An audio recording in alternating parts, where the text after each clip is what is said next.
Welcome to my world. From stage to screen, comedy to politics, Decriminalize it. he's cannabis's most famous and fearless celebrity. Now, Tommy Chong is ready to cut through the smoke and change the tone of Tilk Radio. Please welcome the stoner legend himself, Tommy Chong. Welcome to the Tommy Chong Podcast.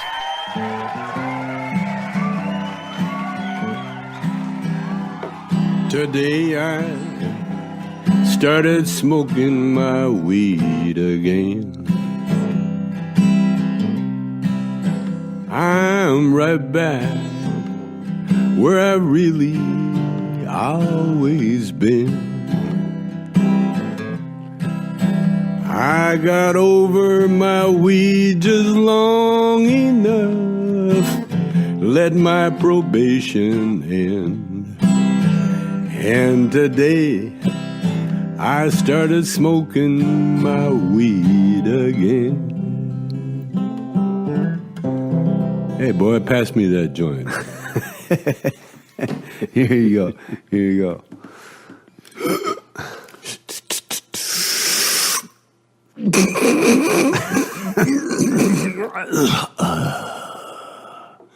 Chong's choice. Hey, nice one. I like that. That was very nice. Yeah, that was good weed, man. That's good. I like Chong's choice, man, because you know why? Why? Because it comes from the best growers in the country. You know, just like Juan Valdez, you know, he had the best coffee bean in the country. Yeah. Well, Chong's choice, man, we got the best bud in the country. Yeah. And that's, so we're not limited to, you know, to like BC bud or California bud. We're limited to no bud. We're all bud.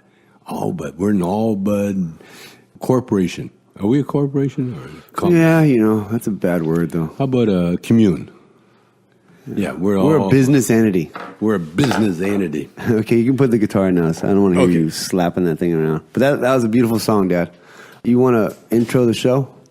Yeah, this is the Tommy Chong Show with the amazing surfer Paris Chong on the producing end and the sidekick end and the other end, the writing end. Yeah. And we're coming to you live from... No, we're not live, so that's it. No, I'm live. I'm alive. You may not be alive. No, but this is not live, so let's just... Okay, so this isn't live. So if you're listening to me, I'm dead. So... No. Well, I still, you know, I'm still getting people's emails about like, oh, I'm so sorry to hear about your dad, you know. And then, like, then 10 minutes later, they said, oh, I just found out. I just realized that was a hoax, man. Yeah, it was a hoax. So who did that? You know, it's a very. I think Cheech did it. No. Cheech probably did it. You know, trying to horn in on my weed business. Maybe. Yeah. I just don't know if he's that savvy digitally yet. He's getting there. Yeah, he's getting there. Yeah. Anyway, welcome back. Hey, thanks. Yeah. Where were you? Did you guys miss me? Yeah, we did, as a matter of fact. What part did you miss? The part where you turn on the the television, it's not working. You mean my internal tech job? Your techie my job? My nerd job? Definitely missed you there. And I missed you 4 a.m. when the dogs wanted to go out to chase a cat. Oh, don't you hate that? Oh my God! Yeah. And then no, we missed you. And then he got skunked. So when did he Oh get... my God! And I didn't tell you about it, you know, because I didn't want you to start off your trip thinking about your poor dogs being stinky. Oh no, I was just when I heard that, I was like, oh, thank God I'm not there. Oh, I bet you did. Because that shit sucks, man. And you know the funny thing, as soon as they got skunked, you know, they come run, they're running down, you know. And so Mom runs to the computer, looks up what to do when the dogs get skunked. The first thing it says, don't let them in the house. And guess what? They're all now. They're in the house. and Oso's trying to rub the shit off, because Oso was the only one that got sprayed. And Oso was running around rubbing on everything. On the couch, on the chair, on the floor, on the rug, everything. He still does. And you know, no matter, like, good weed smells kind of like skunk, but skunks do not smell like good weed. No. No. Because if skunks really smelled like good weed, you'd be like, oh man, let's get skunked. Yeah, You know what I mean? or let's have one as a pet. Yeah, You know. yeah. But yeah, that skunk. I was going to trap it. Then I realized, what am I going to do after I trap it? I know. What do you do? Well, there's a guy you call. There's a guy. He's a skunker, and he knows how to do it without. For some reason, he traps him and he takes him out to the wilderness and lets him go. Yeah, maybe he feeds him little. Oh, he probably does. You gives him little treats. He's like, "Hey, it's okay. It's okay. We're good." And knocks him out, and then Don't they get take him scared out. now. Don't get scared. But I was thinking that skunk has got me in a lot of trouble over the years. You know that? Yeah. Because Mom always used to blame. There's a skunk in the house. That's when we were growing weed down in the basement. And Mom was always complaining about, no, that smells like a skunk in here. And it was just good old weed. Yeah. Yeah, I was in Sumatra and Medan and in Asu at my surf camp. Uh-huh. And then and what did you learn there? Oh, you learned the toe-in. Yeah, we did some toe-in. That was fun. Now explain to me again what the toe-in is. So you get towed behind a jet ski into the wave. So you don't have to paddle anymore. You don't have to do that paddle. So you get. And I like it when they tell you to paddle. Okay, they point the opposite direction to where the wave is. You paddle out there, and then you paddle over here. And then you about 4 miles of paddling before you get to the wave. Yeah, that's the hardest part. Yeah, it's the hardest part. And so they towed you right to the wave. Yeah, it towed me, and man, I'm telling you, I was done after 5 minutes because.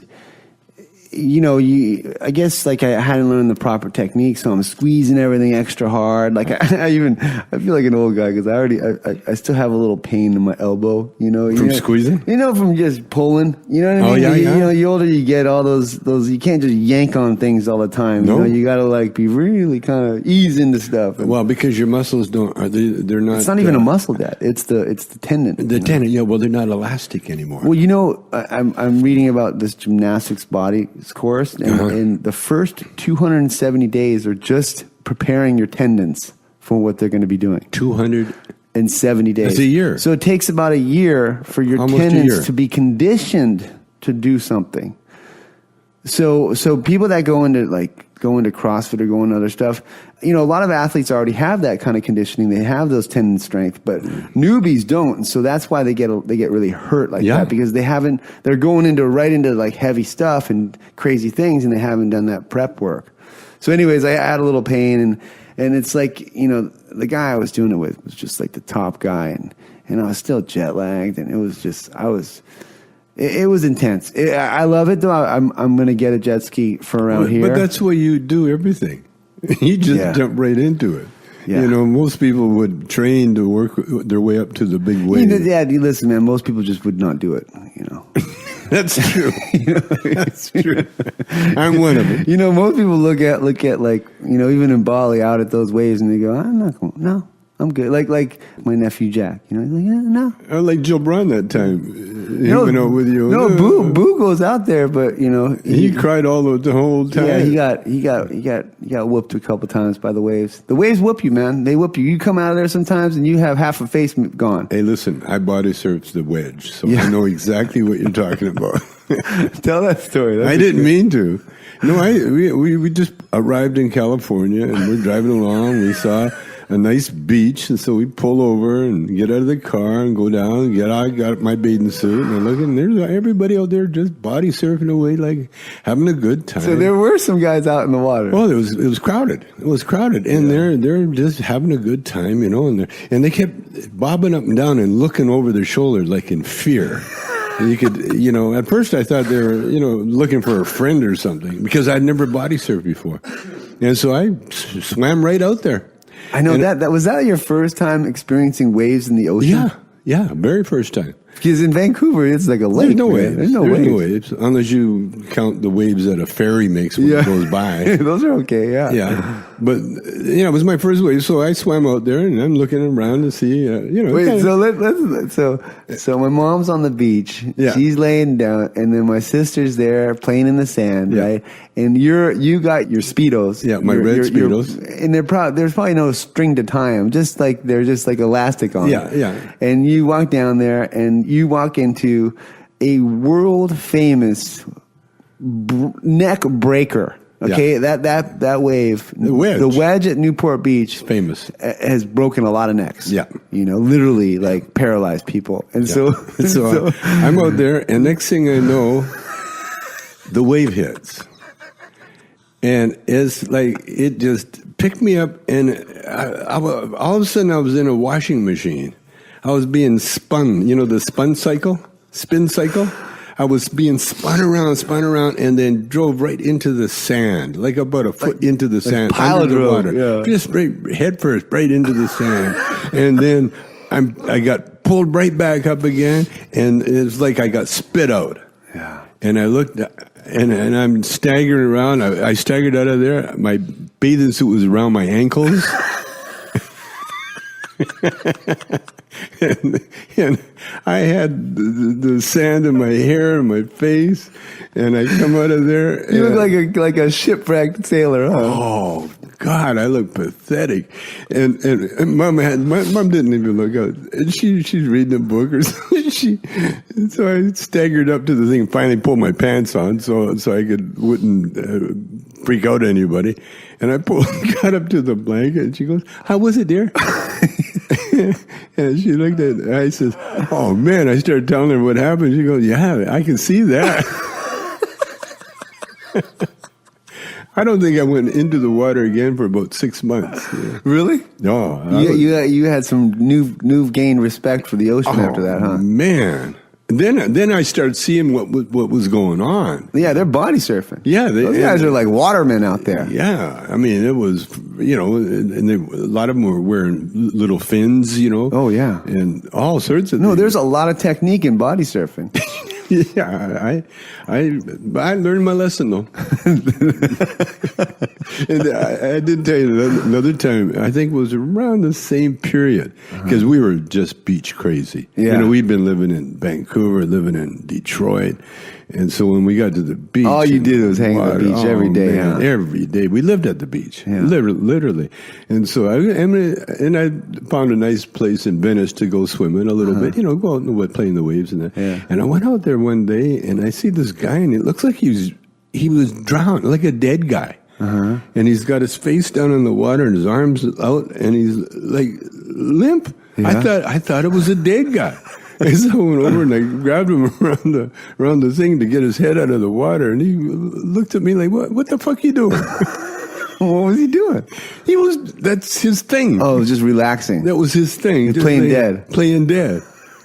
And maybe it was like a octopus or something, pretending to be something else. Dude, you know what? So this year, like 2 weeks ago, the way the moon and the sun were aligned, there was these crazy tidal surges in Indonesia, in Bali. Oh, really? So like in the afternoon, like when it was high tide, like waves were just coming in and sweeping out the whole cafe. You're kidding? Yeah, and then sucking out, and then like there was like a tsunami. There was a bunch of fish on the reef, and man, this sad story. And it's like this German guy and his new Balinese wife. They're walking on the beach. A wave came and just swept them out to sea, and she died. He barely survived. Yeah. Oh my! And then if like 2 tourists got swept away like that. Oh my God! I've seen on that caught on camera. Yeah, I've seen that one picture of that tourist taking pictures. Yeah, he's taking a picture of a wave. Oh, and next thing you know, he's gone. Yeah, he's taking a picture. Next thing you know, there's no one there. It was like someone cut him out of the movie. Yeah, man. So towing was an experience because it was cool because I was with my Brazilian business partner, and he had all the gear, and I brought the board, and he's been doing this for 2 years, and this is my first time out there and getting to do it, and so they put these big life vests on, Oh yeah, are they inflatable? No, like they're just more like skin tight. So they're like a life vest, but they're like more like an athletic version of it. You know what I mean? So they float, but they don't look goofy and orange. Okay. You know, they look like a jacket. And it's another skin too to save your skin too, isn't it? Yeah. But you know, when we were towing big enough waves where I didn't actually feel the bottom, but I'll tell you, man, I got slammed so hard, it felt like someone like in the movies, you know, where they like the superhero throws the guy through the floor to the other floor. That's what it felt like. Man. Wow. Yeah. But you know, there was a camera on. I was also trying to get, because you can go out like on the front part and you're just kind of like snowboarding on a hill, you know what I mean? Or you can get right underneath the avalanche, you know what I mean? And you know, it depends on how. Yeah, because like Steve, my other business partner, who's like, you know, the master surfer or just the most experienced, he was bragging, oh yeah, I towed again for the second time. I got 10 more waves, haven't fallen once. I'm like, whoa. I said, Steve, if you haven't fallen once, you're obviously not going deep enough. Because you can go out there and just kind of ride the edges, you know. So, but that's what smart people do. You know, you're right. In a way, it's kind of. You had to go for the belly of the beast. Well, you know, and then but I got the picture. So, and I told you, I just said, listen, I just want to get a picture of me standing in a big barrel, you know, because I've been watching those waves my whole life, and there's this area where unless you just are the top guys, to paddle into those things at the right spot takes so much speed and skill and technique, that man, and you have to control your fear because you're going to die, you know. And but when you're towing in there, it's a whole other ball game. I mean, you got no choice. You got to have the balls to because you can go and escape, you know, you can go point it away, bail away, right? Or you can pull in. But yeah, it was cool. And now I have to learn how to do it here because, you know, how to tow, how to be the driver. Yeah. You know, and just like the whole deal, like, cause there's I didn't realize this, but had I gone unconscious, that guy would have ditched the ski, dove under and grabbed me because there's like handles on your vest, you know, because listen, you're messing with some big waves, you know what I mean? So and you got handles on your vest. Yeah, so they can grab you. Yeah, so if the guy's just face down, you know, and you got time when you're on the ski, you can just grab him and just fucking, you know, hold him while you're just skiing away. Oh, yeah. Or if he's really in trouble, you can just, you know, jump down and then hold on to him, you know, get his mouth out of the water so he can. But this is heavy duty stuff. You know, this is like, that's other levels. You don't have to. People don't have to do that. You can go and just tow into little playful waves if you want. Sure. You know. But it was cool. You're going to learn how to tow, though. Yeah, I'm going to learn how to tow. But it was cool. It was cool going back to. But so then I went to Bali, and I hadn't been to Bali for like almost 4 years, man. And talk about explosion of building and population, man. Yeah, 4 years. That's a long time. Oh man, it's crazy. It's figured crazy. out, you know, 14-year-olds now 18. And so then I went to like this one area in Uluwatu, and it used to be just a quiet little surf beach, you know. And after 9 o'clock, it'd be dark, like you couldn't even get food, you know. And then they have a big nightclub, like a surf nightclub, on Wednesdays and Saturday nights, and it's packed, Dad. Packed. I bet. Packed to the gills, like 1,000 people, right? Locals and tourists and everybody. Yeah, man. It's a whole scene there. So all those little quiet areas are now packed. So now people have to kind of travel even further. So they're going to come to my place, or they're going to go. But you know what? Let's talk about, you know, what we talk about on this show is drugs, right? So, you know, it's super illegal for everything there, right? Yeah. But you know what's happening in there is that synthetic shit. Ooh. Yeah.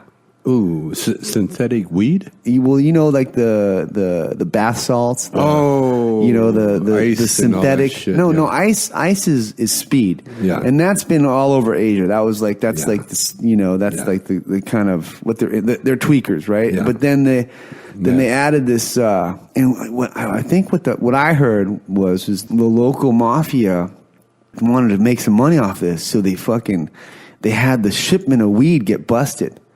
So they busted the big shipment of weed because the weed comes from Aceh, and Aceh is like this this very conservative area of Indonesia that wants to separate. They're like the Sharia law, and they fund their movement with the weed trade, right? Because that's the only area where they're like the crazy radical Muslims that control the area, so the cops can't go in and burn the crops and blah blah blah, you know, to do the whole thing, right?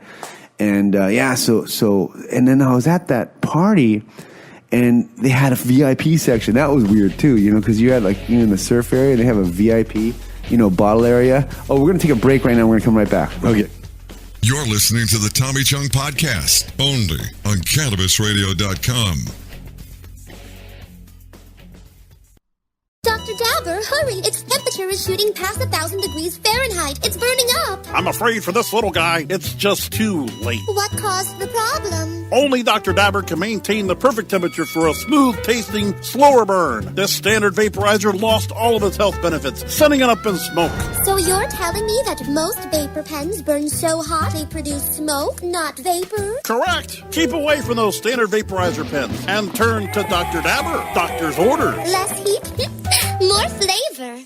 Oh, let the marijuana llama tell you something now about a game for your phone gonna make you say, wow! The game's about the game of growing cannabis for cash. Grow the seed, sell the bud, put the savings in the stash. Little by little, your empire grows large. Put the big celebrities inside your entourage. You can choose to play with Snoop or me or Cheech and Chong. Cypress Hill, Willie Nelson, Wiz Khalifa with a bong. The name of the game is Hemp Inc., that's the point. Download and play while you light yourself a joint. The business of cannabis should be no crime. Hemp Inc. is even hot-proofed by the man who run High Times. Oh yeah? Get it on Android and iOS today. Marijuana llama out. Got to tend to me own crops, you know. Money don't make itself. Hemp Inc.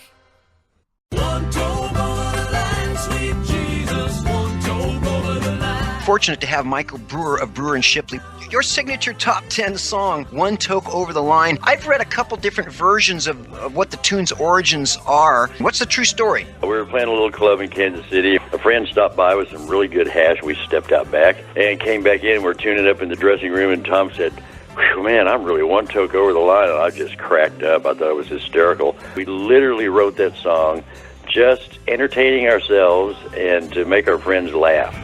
Sitting downtown in a railway station, one toke over the line. It's time to Hemp Present, only on Cannabis Radio.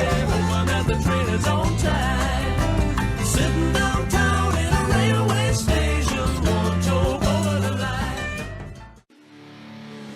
The Tommy Chong Podcast is back, only on CannabisRadio.com.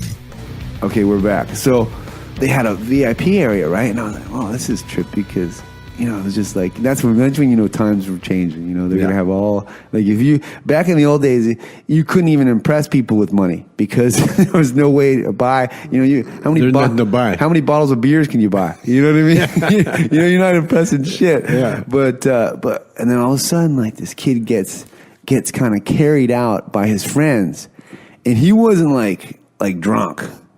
He was fucking messed up. He was like limp unconscious, you know, like a sack of potatoes, and they're just running him out of there. And you want to run him out of pretty fast because you don't want, because they in Indonesia, they'll drug test. They'll put a drug testing clinic right outside a nightclub. And if you piss that you've fucking done anything, you go to jail. You go to jail. Yeah. They test you right there. So, but what they do is they warn the connected clubs when they're going to do it. So those poor people that aren't in the know, that aren't connected, that aren't paying the right people off, they're the ones that get fucking caught up in that shit, man. Yeah. And you still go to jail for a seed there. You know, it's so weird because. Well, it's the economy. That's their outlaw economy. Well, it's like this. It's like then they put them in jail, and then they charge their parents ransom to get them out. And they use that old playbook, that old like, oh, we're gonna save your kids from the devil drug dealers. You know what I mean? And then I read the guy in the Philippines, that new gangster that's in there, Duterte or whatever his name. He's the gangster guy that got elected. That everyone's like, holy shit, this guy got elected. He's telling people, hey, if there's a drug dealer in your neighborhood, fucking take your gun and go fucking shoot that guy. I'm not going to say shit, you know? And if the cop's involved, go shoot him too. Like he's saying some fucking stupid shit. And this is in the Philippines? The Philippines, man. Because I had heard like in the 90s that the king in Thailand sent out like a decree, like we need to eradicate this drug problem. So literally, like the cops just went out and asked the village, okay, who's the drug addict here? Who's the dealer? They're like, they kill him. They're like that guy, and then they just went and fucking that's murdered him immediately. That's what China did. China had executions every Sunday, I think it was, in a soccer field. Yeah, in China, where they had post. And what was this when they were getting rid of opium? Yeah, when they were getting rid of all drugs and drug dealers, and they would just tie him to a post and shoot him. Yeah, and that's how they dealt with their drug problem. Yeah. But so Indonesia's, it's weird. It's just that same old like there's a trade, right? And there are some people in power that are in control of it, and they arrest people and bust people, for the press and to show that they're doing a good job.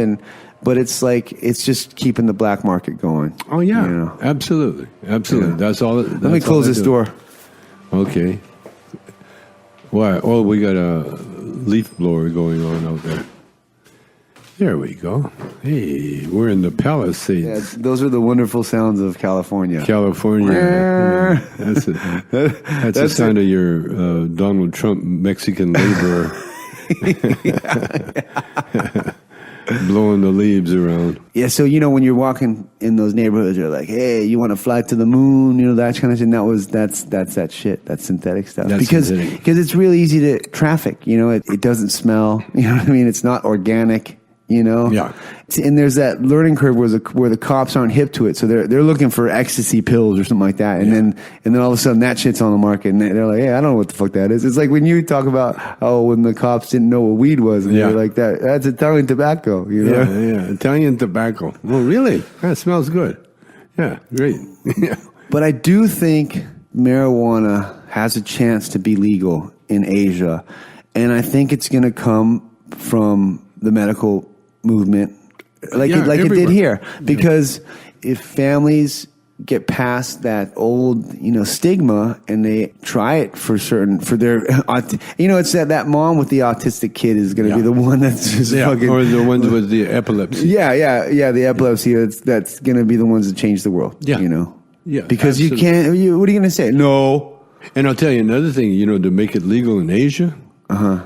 Instead of rhino horns to help your sexual prowess, try the weed. Yeah, exactly. And try the oil sexually, and you can rub it on with coconut oil. Mm-hmm. Coconut oil and weed makes the best aphrodisiac for sure. Yeah, because first of all, it makes the area taste good. Yeah, so that helps.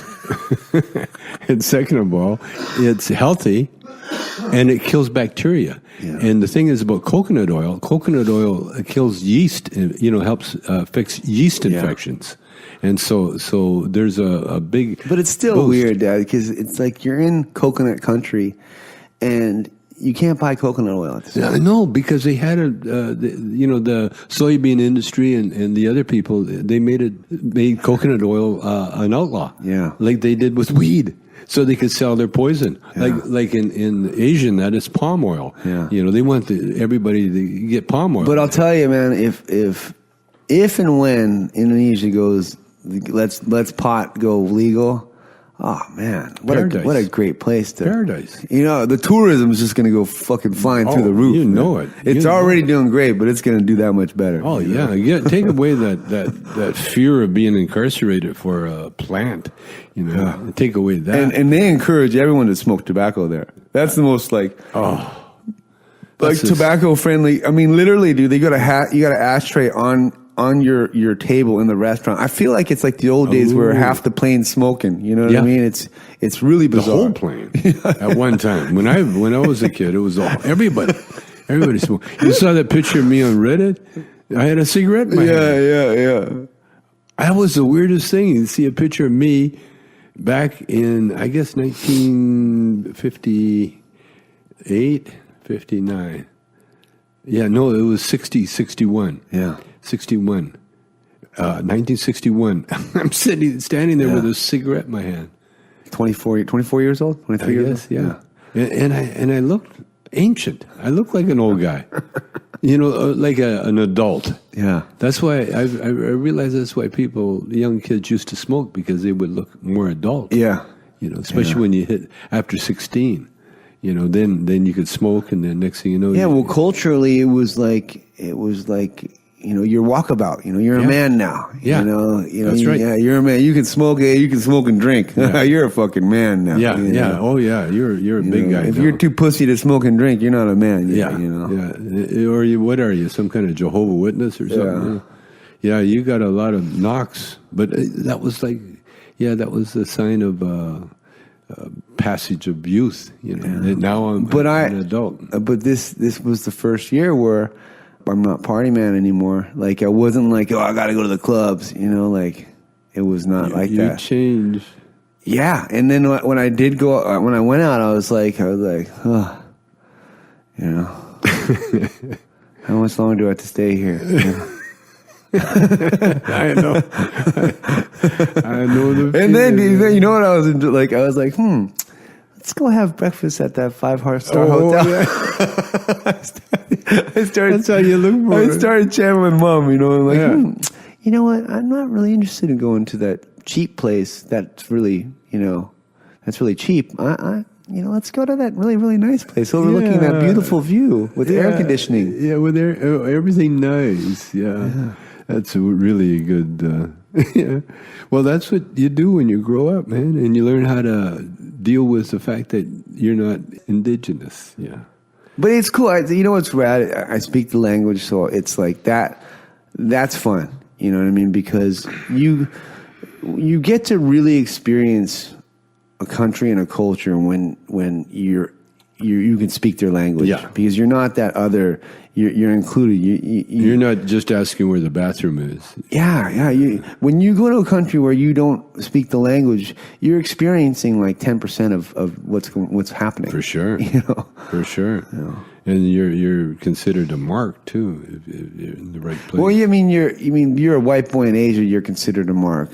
I like the way they think. If you have an accident, then it's your fault because you're from another country, and if you weren't here, that accident would have happened. Yeah, I love that thinking. I love that. I used to think it was so cool because there, you rent a scooter and everyone's scootering around. I used to think, oh man, it's so fucking cool. It's just you can zip around, and then my friend there was just like, dude, Paris, like. When you pull up next to a car and you're on a scooter and you're a family of 4, you're looking at that car and it's hot and the sun's beating down and you're going, man, one day I'm going to be in that car. You know what I mean? Like, hey, listen, I've been there. Or when it rains hard, you're like, man, I wish I had that fucking car. Yes. So, and it doesn't matter what car, just any car. But of course, my goofy ass at first, I was like, oh man, that's so cool. You just get a scooter, you scooter around everywhere, and you're free.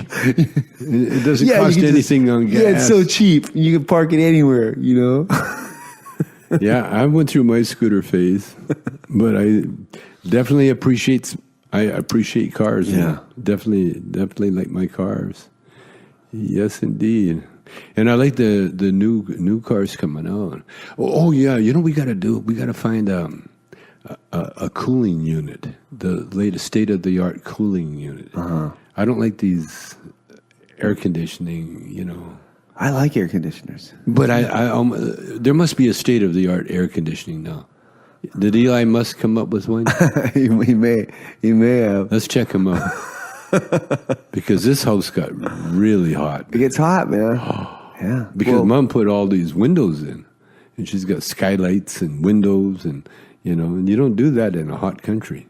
It's just hot, you man. Put a big thick roof on, and you have an overhang, so you got shade. And a lot of like shade, yeah, and breeze. But now, like it depends because when you start complaining about the heat, it's because there's no breeze. Yeah, there's no wind. Yeah. You know what I mean? If there's wind, you're like, I'm good. Yeah. You know, or if it's muggy, if that humidity. Well, that's what I got in the house now. We got fans. Yeah, fans are good. We put the fans. They up. work, man. Yeah, they work good because it blows the sweat. It cools the sweat on Yeah. you. You know. Yeah. It is. So what else is new in the world? Oh, Muhammad Ali passed away. Yeah. That was sad. In one way, in one respect, but I like the other thing. Oh, I saw a picture or a thing on TV. This little 5-year-old, she had a terminal illness, so she planned her party in her death. Oh, the tea party. I heard about that. She planned it. Oh, Paris, it's so sweet. Oh, my God. And 5 years old, and she planned everything. You know, you had your little dolls and all the people there, and they had to do certain things. And then after she died, they read a text that she said, "I'm in heaven now." Oh, and it's beautiful here. Oh, and I'll be waiting for you. Wow. Heartbreaking. So sweet. But there's no reason to let people suffer like that. No. And she was very happy. Do you think the medical industry almost encourages it just to rack up some more bills? I mean, is it that like that, or is it just this weird ethics where, part of it, where they're like, man, if you let people kill, they're just going to kill people, and it's going to be murder and mayhem? It depends on who's advocating for it. See, here's the thing. Like Obama, for instance. No matter what he said, there's a whole bunch of people that are going to be against him for saying whatever the fuck it is. Santa Claus is a nice guy. Someone says, Santa Claus must be a thief if Obama likes him.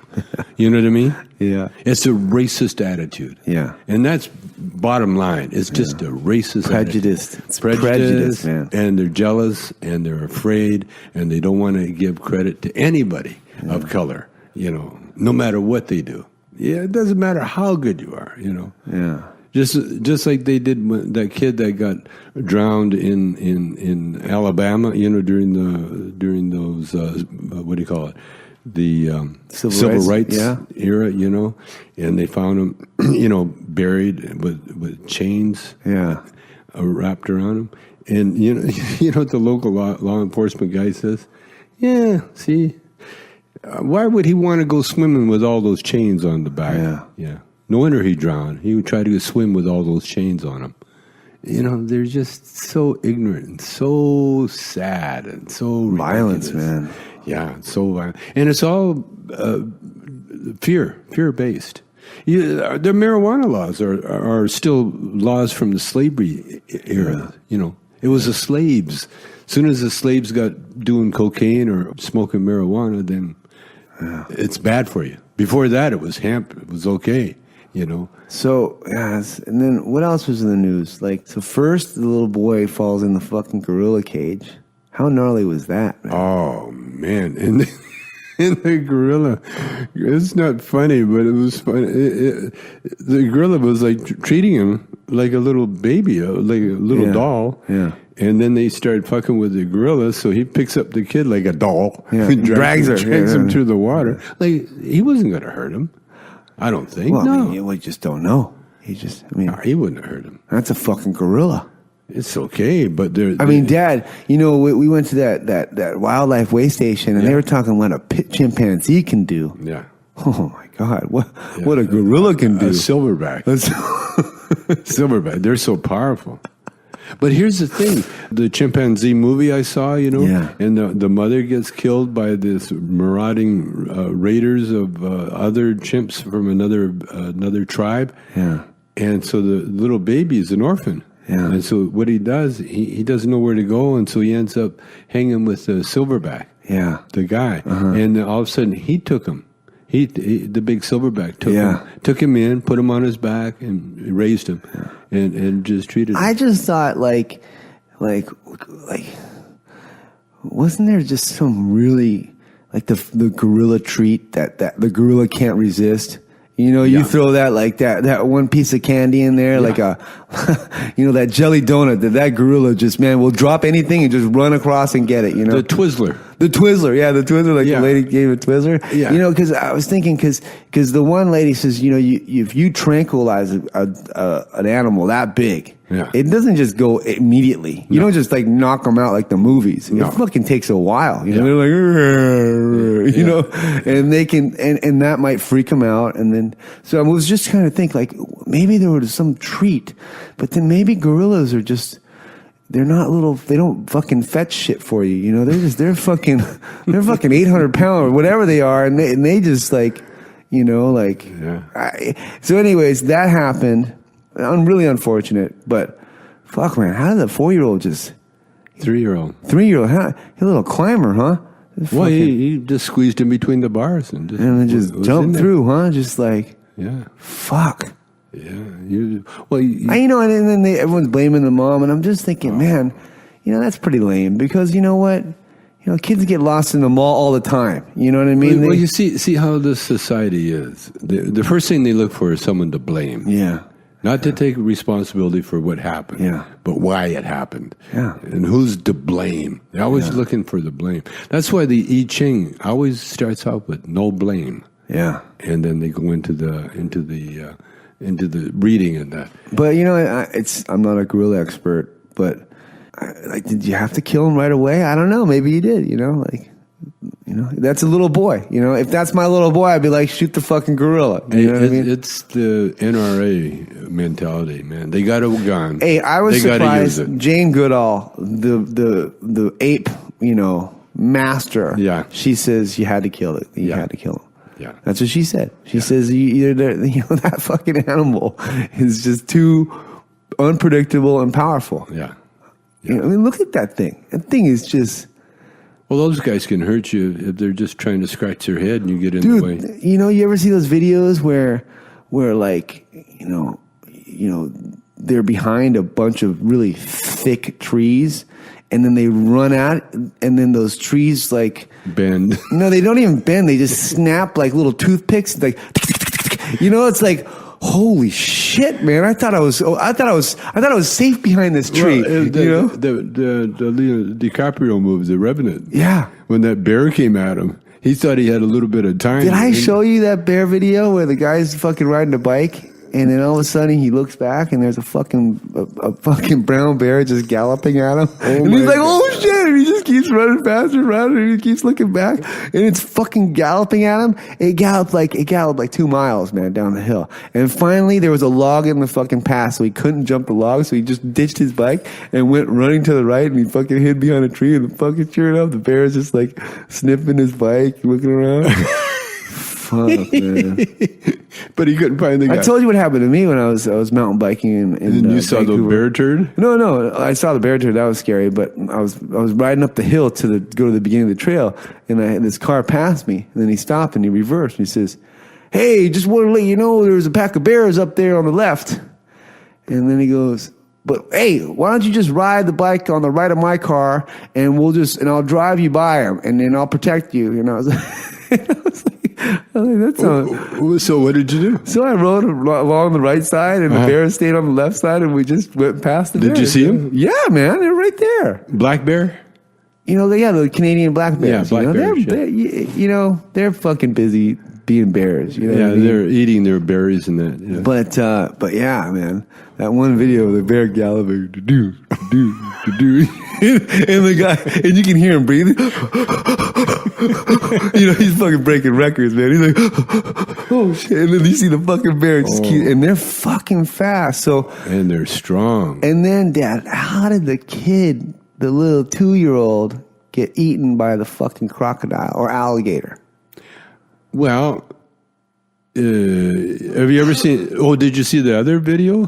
Where? It shows a video of a crocodile, alligator. Yeah, big difference. But an alligator crawling over a 6-foot fence. Holy shit! Crawled up and over a 6-foot chain link fence. Oh my God! You're like nanny. He crawls because it's got those claws, and it gets up to the top, and it just falls over, and it just kept going. So much for the fence protection. So, Disney's going to be paying a nice sum of money for that. Oh man, that's like because there's no signs, there's no warnings, there's nothing. Yeah, and the employees and everybody and the guests in that were feeding them. They were feeding alligators, which you're not supposed to do. Well, when I was doing stand up alone, I went to Florida one time, and they took me to the alligator area. And it shows that alligators, look like a Gary Larson cartoon, where you just see their eyes looking at you. Just eyes popping there, and they're looking at you. Well, they're those reptiles that, they can fucking blend in so well. You're like hiking through the jungle, you're so tired, and you just decide to sit on this log. You know what I mean? Because they blend in, man. Oh yeah, Yeah, but I saw a funny meme, and it was a cartoon. It was like the gorilla cartoon and the alligator. It's kind of sick, But the gorilla goes, "Hey man, listen, if a human ever shot me in the face, would you get revenge for me?" And the alligator goes, "I got your back, man. I got your back." It's really. I got your back. Okay, we gotta take another break. We went over a little too far. Okay. You're listening to the Tommy Chong Podcast, only on CannabisRadio.com. Cash? Sorry. I don't carry around cash, and I don't want to use the ATM and pay surcharges. You don't need to carry cash. Haven't you heard about PayQuick? Okay, tell me about PayQuick.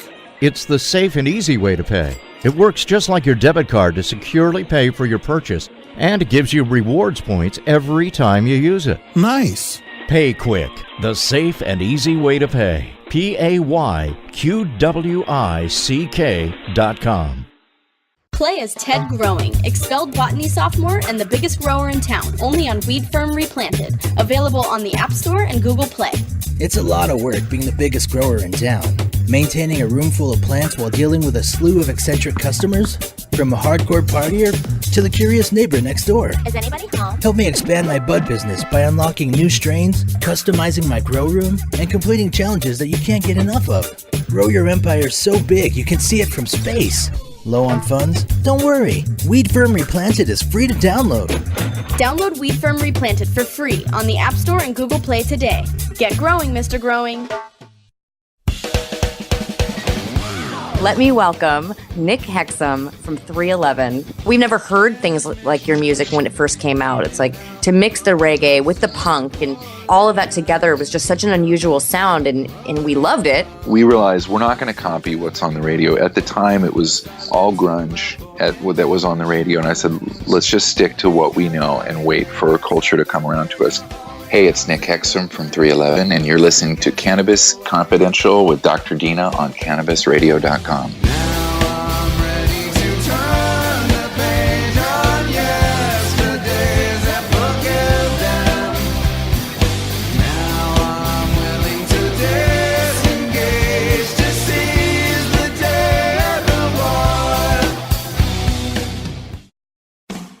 The Tommy Chong Podcast is back. Only on CannabisRadio.com. Okay, we're back. It was good, sick, man. I got your back. That is good. It's pretty sad though. I mean, that's like when that Meryl Streep movie about in Australia when that lady was camping and then the dingo, and they never believed her. They thought like I don't know what was the story like. They didn't believe her, right? Yeah, they thought she killed her kid or something. Yeah, kidnapped him or killed him. Yeah, they did. Yeah, they didn't want to believe anything. Yeah. And they never found the kid again, did they? I think they found that kid. They like recently they found like a piece of the sweater in a den or something like that. Yeah, and then they cleared her. That's the trouble. Why we have a big gopher problem in California? Because the coyotes they got so used to dining on little poodles. that they don't go for the gopher anymore. They go right for the main course. They go for those little poodles. I watch our little dogs. I don't let them out. Yeah, man, you can't. You see the little coyotes around town. They're just and they're fucking hungry, man. Oh yeah, they're not thick and fat and like laying there. No. Oh man, did you see that picture I posted when I was in Uluwatu? The monkey. This monkey, I got down there in the morning, for the surf contest. They have an acai. Acai is that frozen Brazilian fruit that's really good in a fruit bowl, kind of like a morning. It's like the perfect Brazilian fruit salad. You know, it's got the acai and a little. Well, this fucking monkey was so fat, Dad. He's like been eating that acai bowl every morning. Dad, he wasn't just fat. He was like obese. Yeah. You know, where like he doesn't even look like he looks like he's stuffed, like completely full, and his little arms stick out funny now. And man, he was so, you can see it on my Instagram, Paris T. Chong at whatever on Instagram. Did he go on a diet or? No, man. He's like, that's his spot. Like he had like a little friend kind of, and the little friend I think was like his little nurse, you know, that had to go and fetch shit for him because he's too fucking fat to fetch shit. I mean, Dad, this was like the fattest little monkey. Man, I don't even think he can climb anymore. He was just laying back, you know. He had that obese breath, like. He was the fattest, man. You get charged double on the airline. And Bali's a trip, man. They have those big old lizards, you know, those big monitor lizards. And then I saw a show on Komodo dragons. Yeah. And they're gnarly, man. And the guys, the experts, you know, there's that one island that they're from. They're not from any other island. Only Komodo. Just in between, I think it's off of Java. But dude, imagine if you're the fucking shipwreck guy and you like, you've been at sea, you know, it's floating in the water, and you finally wash up on a beach, and then it's the fucking Komodo Island. You know? What do they eat? They eat Birds? Everything, Dad. Birds? Everything. They have their split tongues can smell things from a fucking mile away. Oh. And the guy says these things, if you look at them, they got like claw marks and fucking bite marks and scratch marks. He says these are one of the most durable animals I've ever studied. He said they live off brackish water. That's their water. You know what brackish water is, right? It's like salt water. Like usually a being, like some kind of organism, you know, can't drink brackish water for their these dragons in the wild. They drink anything, and they say, man, you see them, they'll like fall out of a tree and fucking smash their head, and they'll be out for a few minutes, and then they'll wake up and just kind of hobble on off. And so these are like MMA fighters, huh? Yeah, like a real durable, you know, not those ones that can't, that, you know, they're getting ready to fight and then they have to bow out because they hurt their little knee or something like that. No, this is Dan Henderson. Yeah, these are like those Komodo dragon. Fucking, yeah, man, those Komodos are gnarly, and they when they eat, they have like this acidy saliva that, like, you know, melts their fucking prey. Yeah, whatever it is. And Indonesia is trippy, like you know, Bali's got a bunch of cobra snakes, you know, so. You know, I'm glad there's a little flashlight on my iPhone. You know, comes in handy. Ooh, you watch the locals. They fucking, man, and you know, my friend's house is kind of in the mountains, in the hills, in the Bukit. You know, and then you realize like there's still some fucking Balinese dudes that are living like Balinese style 1920s. Oh yeah. Because Dad, in the morning you see him just walk out of the jungle, and you're like, where does that guy live? You know, there's no hotel. They got a little shack in there. And like, I mean, I'm talking like, you know, full on nature boys. Whoa. Yeah, man. Yeah. I've seen that in Jamaica a little bit. Same kind of thing, you know? Yeah, well, you can live in the jungle. Yeah, you see that documentary of Bob Marley. He lived in like a little fucking shack. You know, there's no running water, nothing, man. I kind of grew up like that. First, like 5-10 years of my life. Yeah. Was with the wood stove and that. Yeah, dude. I read this thing and it was like little short stories of when really, really, really rich kids realized that they were really, really rich. Oh yeah, you know. Oh, that's funny, man. Cute, funny one. This one guy. The school calls the mom, and she says, "Your son's not eating his lunch. He's not eating." And she goes, really? I mean, I pack him a lunch every day. That's so weird. And so instead of confronting him, she goes and she hides and she watches him. And, you know, lunchtime comes around and the kid, he's got his bag of lunch right there, and he's just chatting up his friends, just, you know, making conversation, hanging out, and it fucking dawns on the mother that he doesn't know how to feed himself.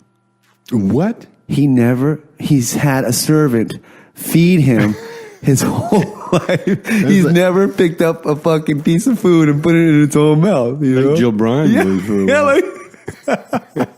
Your little brother. That's what it reminded me of. Yeah. It reminded me of that, man. But yeah, this kid, he never fucking, he never did. Well, Boo would sit in the pool and the maid would spoon feed him. And he'd just take a big dump in the pool, man. I remember you going, jump on, God damn it. But he would do it in his bathing suit. Not always, man. Not always. There was a couple turns just fucking floating out there, man. But rich kids he didn't know how to eat. He didn't know how to, and then there was this other kid that he got sent to university, so he was there, and he would order his dinner, and it wasn't like you order your takeout and it comes in a little snack. He would order catering service. So they would come with trays of food, and they'd lay out the trays and put the little Bunsen burners underneath, Sure. And he'd have a whole, catering thing. And all his friends would tease him. He said, dude, what are you doing? People don't eat like that. And he says, oh, sure they do. And he says, what do you mean? How do you, he says, oh, everyone eats like this. Come on, and they go, okay, we're gonna ask the restaurant if anyone. And they say, hey guys, do you do this for anybody else? He says, nope, this is the only person we've ever done it for. And he goes, oh shit, man. How old was he? Like 18, 17. Yeah. Off to school. Well, Michael King's son. Yeah. He went to Paris on a vacation. Yeah. And he ate alone. Yeah. All the 4 or 5 star restaurants. Yeah. He'd go in there and make a reservation, go and sit there by himself and eat this phenomenal meal. Because they give him a credit card. Because there's this other one, and this other person invited his friend, and his friend, the mom realized, this is the first time this kid's ever been out of the country. This is the first time anyone in this family's been out of the country. Mm-hmm. And so, the mom made it a point to really because the kid would order, the menu would come and order, the kid would order whatever the cheapest thing is, because when you're poor, you're trained, don't be fucking asking for no ribs and no surf and turf. Yeah, get your hot dog and if you're a rich kid, you've never looked at a price in your life. No, you know what I mean. You just order what you want to order. Yeah, and there was that, and then the other one was this. It was they were fighting. This girl goes, "Oh, everyone has a driver and maids. Everyone does." And the guy goes, "Well, do the drivers and the maids have drivers and maids?" Mm-hmm. And then that's when it dawned on her. Oh shit, man! I thought about that one. Yeah, but it's if you're I was very blessed. You guys were for sure rich, but then we would visit our relatives and they weren't, you know what I mean? So I think And you stayed with them. Yeah, and I think I figured it out. I wasn't so separated, but then I went to school with kids that that I don't even think they meet their parents maybe once a month. Yeah. And, they just have a staff, like they have a driver, a bodyguard, a chef, the whole thing, and it's I remember that. Yeah. Yeah, there was. It was kind of weird about being separated from reality, and then when the real world hit, it was a shock. But I was blessed because I've experienced it all. I experienced life with nothing, which was really good, and I've experienced life with everything, which is also really good, And so I've just, each day to me has just been a blessing, because I've just, and I was asked on Reddit, they asked me, Chong, what's the meaning of life? What's the purpose of life? And I answered, to help one another. Yeah, there's nothing more rewarding than that. Yeah. But my point with telling these stories is that that's why you hear the shit that comes out of these rich people's mouth. Yeah. Because they don't fucking know. No. They have no clue. They're ignorant. They're ignorant. And what they believe is reality is not reality, Those billionaires really do believe that they shouldn't pay those taxes because it's wasted. And those people are getting just too, and they don't want to spoil those poor people because they get too much free stuff already. Yeah, I love their free stuff speech. Yeah, no, it's. But I also agree that we're here. I mean, we're here in an abundant life. I mean, it's not hard. Like, I remember living in Alberta in the wintertime and it's so cold. And one time we had a boarder staying at our house from Kelowna, in the interior, and his mom sent him a big box of apples, delicious apples. And we kept him in the basement, it was a dirt basement, the cellar. Yeah. In the cellar. Cool. Man, I just couldn't stay out of that cellar. I've never had a fresh, cold, delicious apple in the middle of winter. And you know what? My whole life. You know what's interesting? That apple tasted so amazing because you had never had that experience. Never. You had toast and butter and some brown sugar. Yeah, you know what I mean? That was my treat. And so what happens is that these really, really rich people, those special meals don't taste so special. No. That car doesn't feel that special. No. Nothing feels that amazing anymore. No. They're so spoiled. Yeah. And the worst part about it is that what they focus on is, that's not clean enough, or that's wasn't up to par. So they actually get focused on the negative aspect of it. And meanwhile, they're fucking experiencing things that other people would be like, they'd have to take a picture of everything. And they'd be like, oh my God, I went here and I tasted this food and this. Yes. And so. Well, same as the water thing. Like I grew up growing up in Alberta, we had to drive miles, 3 hours to the lake to wade in mud. And try to find a little place where the water was deep enough and clean enough that you could actually, submerge yourself. Yeah. And you really walked in mud. Yeah. You get out of the car, put on your bathing suit or have it on, and then go wade in the mud. And then you get attacked by mosquitoes and everything else. And so there was a little stream, Bragg Creek. There was a little river and then streams. And the whole thing, this is how we used to wash our car. Pop would drive the car into the stream. And then we would, because it was so shallow, and then we would wash the car, while it was in the stream. Yeah. And then he'd drive it out. And what I would do, I would make little dams so I could get a little water that was like 12 inches deep. Yeah. And that was your tub? That was the pool. Yeah. And the water was ice cold. It was from a glacier. And so you can only drink it, but you could also, for years, your dick was about a quarter inch long because it was so shriveled up.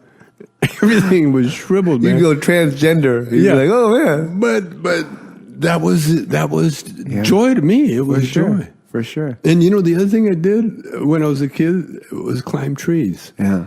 And at first, we had to walk across a field, about a mile across the field, to find these little poplar trees that only grew about 15 feet high, maybe. And if you had to be careful climbing up because there wasn't anywhere to climb. Yeah. But we got really good at it. And then we went to the Okotoks, is another, where they had the long, tall trees, not cypress, but the big redwoods and stuff. Alder, and they're big. They go way up. Not redwoods in Alberta, but they were great trees to climb. And so I became an expert tree climber. Yeah. That was the exercise when you were a kid. Well, what did you think about, were you blown away by Hawaii? Or did you just love California? Oh, no. Well, California ruined me. It was just like... When I got to Hawaii, I was like, yeah, okay. It wasn't that much more special, huh? Well, it was so commercial, I like wilderness. Oh, but if someone took you to one of those exclusive beaches or secluded beaches in Maui, you would have probably been like, oh my God, this is the shit. Oh, I wouldn't. You wouldn't get me away from it. Yeah. But right now, no, when I found California, to me, California was... Well, we used to do, we were poor, we would get on my scooter and would scoot up Topanga Canyon, and there's a stream there. There's a little stream there, and we would picnic there. Go, hike by the stream and find a little area there. And you got to watch out for poison oak, man. You never got nailed? Oh yeah.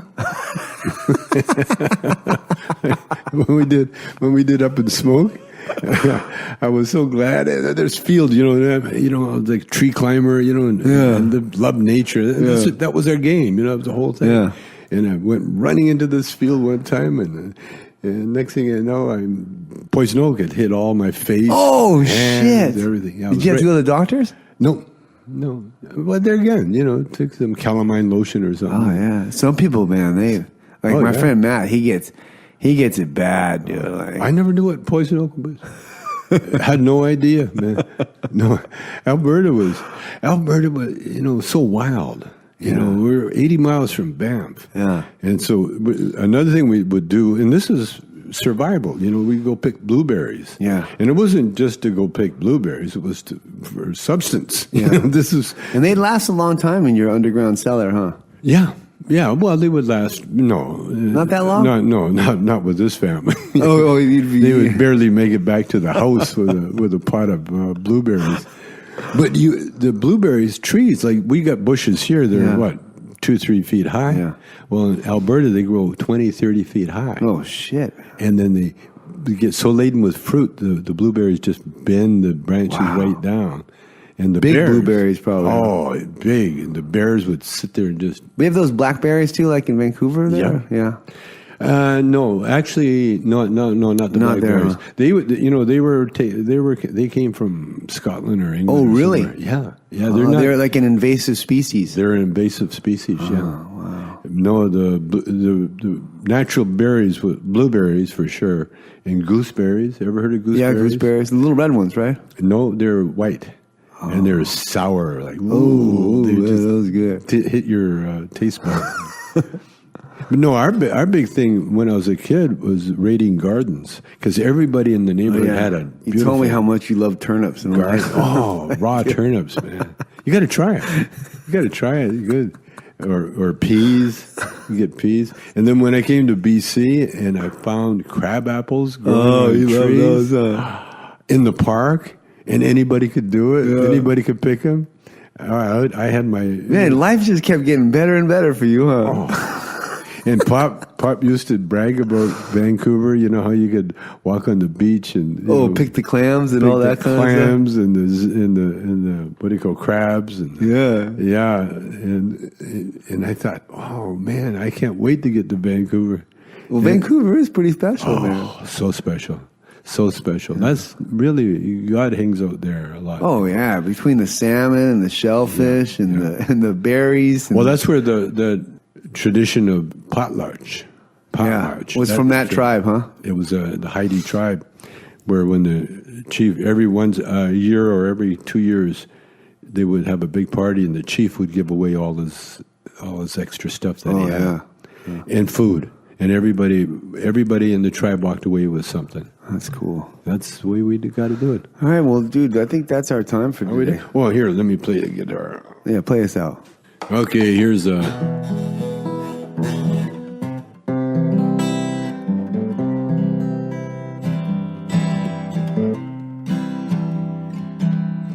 Quarter to 3.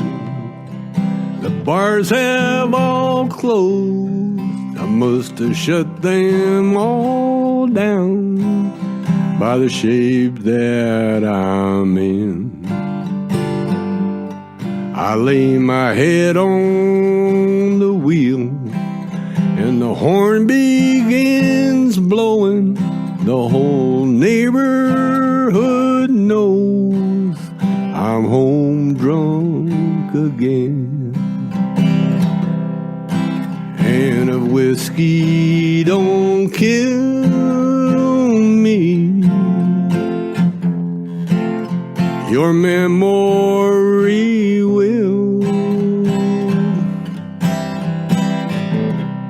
I can't hold out much longer. Lord, the way that I feel. with the blood from my body,